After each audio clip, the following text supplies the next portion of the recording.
চলে আসছে একটা নতুন ভিডিও নিয়ে। দেখতেই পাচ্ছি আমি অফিসের জ্যামে রয়েছি। তো আজকে আমি তাড়াতাড়ি যাইতেছি বাড়িতে। সেখানে আজকে প্রোগ্রাম আছে আমার বোনের, তো সেখানে আমি প্রোগ্রাম দেখতে যাইতেছি। তো এটা হচ্ছে রবীন্দ্র জয়ন্তী প্রোগ্রাম ছিল। তো সেক্ষেত্রে রবীন্দ্রনাথ ঠাকুরের এবার সেই টাইমটাই হয় নাই, তাই রবীন্দ্র নজরুল গান সেটা নিয়ে একটা ছোটোখাটো বাচ্চাদের একটা প্রোগ্রাম স্টার্ট করেছে। তো এটার মধ্যে এটা পুরো প্রোগ্রামটার মধ্যে একটা চণ্ডালিকার একটা পার্ট রয়েছে, মানে নারীদের নিয়ে ভিডিও রয়েছে। তো খুব সুন্দর।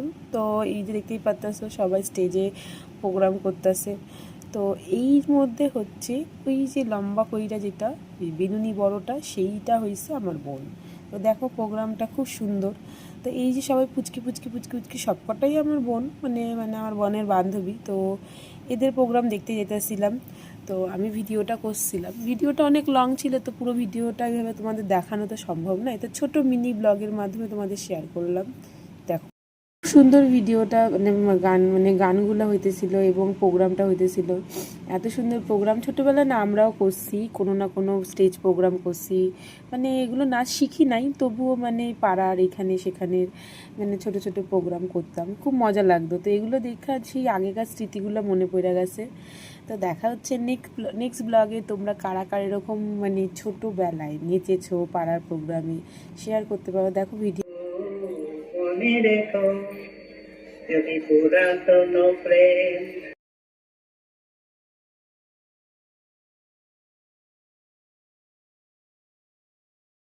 ভিডিওটা পুরো দেওয়া যাইব না, কারণ হচ্ছে এইটার মধ্যে বেশি বড় ভিডিও দিলে কপিরাইট করা যাবে, কারণ পাশে ব্যাকগ্রাউন্ড গান শোনাইতেছে তার জন্য। তো তার জন্য আমি তোমাদের কাছে এইভাবে ভিডিওটা শেয়ার করলাম মিনি ব্লগ হিসাবে।